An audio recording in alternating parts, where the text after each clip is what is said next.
नमस्कार, आप देख रहे हैं KR न्यूज़ लाइव। मधुबनी के एसपी सुशील कुमार पहुंचे राजनगर थाना और राजनगर थाना में राजनगर के थाना पुलिस द्वारा उन्हें गार्ड ऑफ ऑनर दिया गया है, सलामी दी गई है।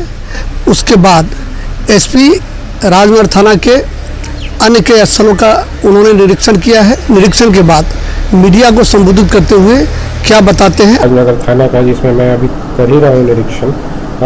इस निरीक्षण में बेसिकली जो है हम लोग थाने का जो रिकॉर्ड्स है उन सारी चीज़ों को देखते हैं। उसके अलावा जो जितनी भी क्राइम पिछले चंद महीनों में हुई है उसके बारे में भी मैं रिव्यू कर रहा हूँ बहुत डिटेल में, और उसमें क्या गिरफ्तारी हुई है, क्या वारंट और कुर्की का तामिला हुआ है, इन सब चीज़ों को भी मैं बहुत डिटेल से रिव्यू कर रहा हूँ। और उसमें जो कमी पाई जाएगी उसके लिए निर्देश दिया गया है कि उसको जल्द से जल्द सुधार करने के लिए गिरफ्तारी इस माह में, जैसा अभी मैं रिव्यू कर रहा था, इस थाने का 42 गिरफ्तारी हुई है इस थाने में। उसमें जो कमी है वो हत्या के शीर्ष में और लूट के शीर्ष में जो कमी है गिरफ्तारी की, उसके लिए निर्देश दिया गया है। उसके अलावा जो वारंट और कुर्की का तामिला है, निष्पादन है, उसको भी उसमें भी तेज़ी लाने के लिए निर्देशित किया गया है। अभी इलेक्शन भी आने वाला है नगर पंचायत चुनाव का, तो उसको लेके जो प्रिवेंटिव कार्रवाई होती है, CCA की कार्रवाई होती है, उसके बारे में भी निर्देशित किया गया है। और अभी राजनगर थाने में कुछ चोरी घटनाएं हुई, खास करके मवेशी चोरी की, उस पर मैं डिटेल तरीके से मैं रिव्यू कर रहा हूँ और उसमें कुछ सफलता भी मिली है, लेकिन अभी बहुत सारी कार्रवाई बाकी है, जिसके लिए मैंने निर्देशित किया है थानाध्यक्ष को। और चूँकि उसमें जो खास करके जो मवेशी चोरी में गाड़ी वाला जो गाड़ी यूज की जाती थी उसकी बरामदगी की गई है थानाध्यक्ष के द्वारा, लेकिन जो इसमें सम्मिलित लोग हैं उसकी गिरफ्तारी नहीं हो पाई है। उस पर भी हम लोग लगातार कार्रवाई कर रहे हैं, जल्दी से जल्दी उसकी गिरफ्तारी होगी। तो अभी ये अभी चल ही रहा है इंस्पेक्शन, और भी जो निर्देश होगा, जितने भी रिकॉर्ड्स की कमी होगी उसको हम लोग निर्देशित करेंगे 15 दिन के अंदर में ठीक करने का। उसके बाद फिर रिव्यू करेंगे। राजनगर थाना में एक 2-4 दिन पहले एक अंतर जिला गिरोह का भंडाफोड़ हुआ था, तो इसमें और कोई डेवलपमेंट हुआ है? एक गिरफ्तारी हुई थी, तीन गिरफ्तारी हुई है, उसमें 3 गिरफ्तारी हुई है। उसके अलावा उन्होंने जो नाम बताए हैं उस पर भी हम लोग लगातार वर्कआउट करके और उसकी गिरफ्तारी की कोशिश कर रहे हैं। तो मधुबनी जिला में देखा जा रहा है कुछ क्राइम बढ़ रहा है, तो अगर ये पता नहीं, एक बड़ा जनरल सा टर्म होता है कि क्राइम बढ़ रहा है। अगर हम पुराने सालों के डेटा को अगर कंपेयर करते हैं तो ऐसा कुछ भी नज़र नहीं आता है। हाँ, जो क्राइम हो रहा है उसको हम लोग इस चीज़ पे बिंदु पे रिव्यू करते हैं कि उस क्राइम जो हो गया उसको अगर रोका जा सकता था तो क्या कार्रवाई की गई, अगर नहीं की गई तो उसके हिसाब से हम लोग जो पदाधिकारी उस पर कार्रवाई करते हैं। उसके अलावा अगर क्राइम हो गया है तो हमारा फोकस रहता है कि उसमें जो सम्मिलित अपराधी हैं उसकी गिरफ्तारी जल्द से जल्द हो, और अगर गिरफ्तारी नहीं हो पाती तो इन पर वारंट लेके कुर्की की कार्रवाई की जाए। तो ये लगातार इस पर हम लोग रिव्यू करते रह रहे हैं। और अगर आप जैसे राजनगर थाने का ही अभी मेरे पास डेटा पड़ा हुआ है, तो अगर 2021 में देखें तो डकैती जो है नहीं हुई थी, तो 2022 में भी डकैती नहीं हुई है। 2021 में लूट 6 हुआ था। अभी तक राजनगर थाना में लूट की घटना नहीं हुई है इस साल में। जैसा मैंने बताया, चोरी में ज़रूर बढ़ोतरी हुई है। गृह भेदन में खास करके पिछले साल 2 हुआ था, इस बार 6 हुआ है, तो उसको हम लोग वर्कआउट कर रहे हैं। तो यही है कि जो भी क्राइम हो रहा है उस पर हम लोग 2 तरीके से रिव्यू करते हैं कि क्राइम को रोका जा सकता था, और जो हो गया है उसमें जो सम्मिलित अपराधी है उस पर इफेक्टिव कार्रवाई हो। शराब कांड में सर जो कारोबारी है उस पर जो कार्रवाई हो रही है, उस पर जो उसको भेजा जा रहा है, लेकिन उसमें लाइनर वगैरह जो होते हैं उस पर आगे कोई कार्रवाई नहीं। अगेन फिर मैंने कहा ये सारी जनरल परसेप्शन है आप लोगों की, अब ये हम लोग लगातार इसका डेटा भी हम लगातार रिलीज करेंगे, जिसमें कि हम लोग लाइनर हो या उसमें जो बेचने वाले हों, जो जितने भी बैकवर्ड लिंक उससे जुड़े हुए इस चेन ऑफ सप्लाई में जुड़े हुए जितने भी लोग हैं, उसको हम लोग ट्रैक करके अरेस्ट करते हैं। उसके बारे में हम लोग आप लोग को जानकारी देंगे। वैसे लगातार उस पर कार्रवाई हो रही है।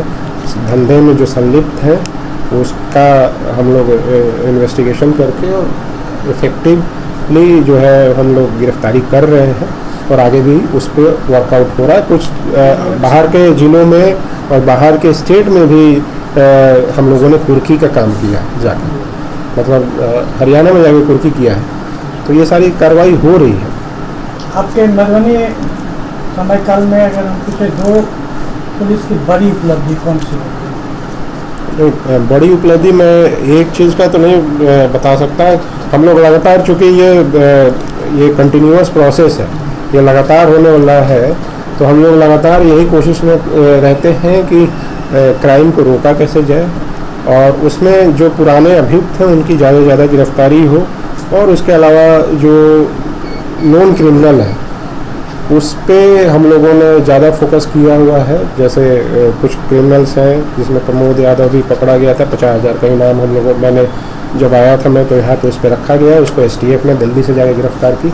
तो जो नॉन क्रिमिनल है हम लोगों ने उनको आइडेंटिफाई किया है, उनके ऊपर PMLA जो होता है, जो ED को प्रस्ताव भेजा जाता है उनके प्रॉपर्टी को सीज करने के लिए, वो भी भेजा है। उसके अलावा जो फरार हैं उनकी गिरफ्तारी के लिए 50,000 का इनाम रखा गया है पुलिस महानिदेशक के द्वारा, और उसमें STF हमारी ज़िले की टीम तो लगातार कार्य कर ही रही है। उसके अलावा पुलिस ये ज़िले के बाहर के STF की टीम भी लगातार काम कर रही है। तो एक जो मेथोडिकल वे में हम लोग जो अपराध के ऊपर कार्य कर रहे हैं, लेकिन ये कंटिन्यूअस प्रोसेस है और रोज़ कुछ ना कुछ सफलता हम लोग को मिलती रहती है, कोई बड़ी या छोटी नहीं हम उसको कहेंगे। सर, बैंकों के पास झपटमार गिरोह के लोग ऑब्जर्व करके लोगों को निशाना बनाते हैं और उसमें जो गाड़ियां पाई जाती हैं, सीज होती हैं गाड़ियां, वो भी चोरी की ऑलमोस्ट होती है सर।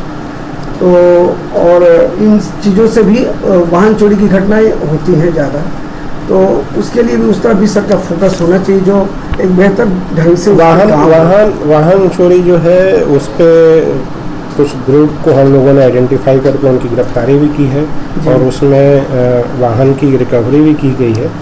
उसके अलावा ये झपट्टा मार ग्रुप है जो खास करके बैंकों में वो पहले ऑब्जर्व करता है और उसके बाद जो झपट्टा मार के और जो पैसा है उसको छीन के जाता है। उसमें ज़्यादातर जो है कोढ़ा गैंग जो कटिहार का है वो इन्वॉल्व रहते हैं। अभी हाल में एक नगर थाने में घटना हुई थी जिसमें 5 लाख रुपए की छिनतई हुई थी महिला के साथ। उसमें हम लोगों ने आइडेंटिफाई कर लिया है कौन है, उसको गिरफ्तारी के लिए हम लोग लगातार उस पर छापेमारी भी कर रहे हैं उसके लोकेशन के हिसाब से।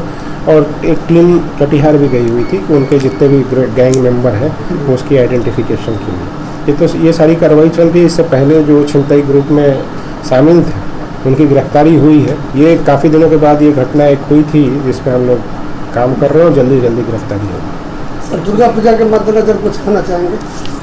सबसे पहले तो पूरे जिले वासियों को दुर्गा पूजा की ढेर सारी शुभकामनाएं हमारी तरफ से। उसके अलावा जो है हम लोग दुर्गा पूजा के लिए जो विशेष तौर पे हम लोगों ने तैयारी कर रखी है, हर जगह पे खास करके सेंसिटिव जो प्लेसेस हैं वहाँ पे पुलिस फोर्स का डेपुटेशन और मजिस्ट्रेट का डेपुटेशन रहेगा जब तक कि विसर्जन नहीं हो जाता है। उसके अलावा जितने भी दुर्गा पूजा के लिए मूर्ति का वो होता है उस पर विदाउट लाइसेंस का हम लोग किसी को नहीं अलाउ कर रहे हैं। जितने भी रूट हैं जहाँ से जुलूस जाना है वो सबकी वेरिफिकेशन करवाई गई है। उसके अलावा जो डीजे है उसको पूर्णतः बैन किया गया है, उन पे भी हम लोगों ने 107 की कार्रवाई की है, प्रिवेंटिव एक्शन लिया है। अगर कोई किसी भी तरीके से डीजे वाले इसके बावजूद भी अपने डीजे को देते हैं तो उन पे कानूनी कार्रवाई की जाएगी, उनके डीजे को भी जब्त किया जाएगा, डीजे मशीन को भी जब्त किया जाएगा।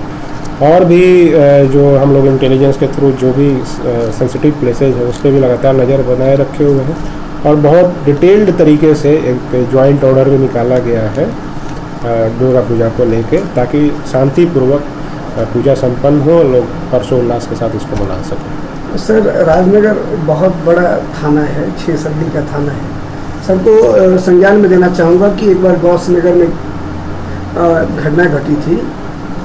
तो उस समय एक प्रपोजल सब गया था यहाँ से कि रामपट्टी में या उसी सराउंडिंग एरिया में एक ओपी की स्थापना होनी चाहिए। तत्कालीन डीएम साहब, एसपी साहब ने भी इस पे आश्वस्त किया था, जिससे पुलिसिंग में सुविधा होगी। तो उस तरफ भी सर देखा जाएगा, प्रपोजल गया नहीं गया। अगर नहीं गया वो अब मुझे देखना होगा उस प्रपोजल के बारे में, किस जगह पे है वो, किस लेवल पे वो फाइल पड़ी हुई है। तो उस पे हम लोग देखते हैं, आवश्यकता अनुसार उसको आगे भेजने की जरूरत होगी, दोबारा भेजने की जरूरत होगी तो हम लोग भेजेंगे। थाना परिसर के भवन को सर ये सारी जगह पे जिस थाने में थाना भवन नहीं है या बाउंड्री नहीं है, उसके लिए बहुत तेज़ी से काम चल रहा है। और इसका भी संभवतः मुझे अभी चूँकि मैं इसके बारे में अवगत नहीं हूँ, अपडेट नहीं है मेरे पास, लेकिन इसका भी प्रपोजल शायद गया हुआ है। बाकी थानों का मुझे ध्यान में आ रहा है कि कई जगहों पे पैसा भी आ चुका है, टेंडर भी हो चुका है, उस पर काम स्टार्ट होने वाला है, कई जगह पे काम चल रहा है। इसका किस लेवल पे है वो अब मुझे एक बार देखना पड़ेगा। 25 पंचायत का थाना है, ध्यान दिया जाएगा। हाँ नहीं, वो तो सरकार को देना है सर।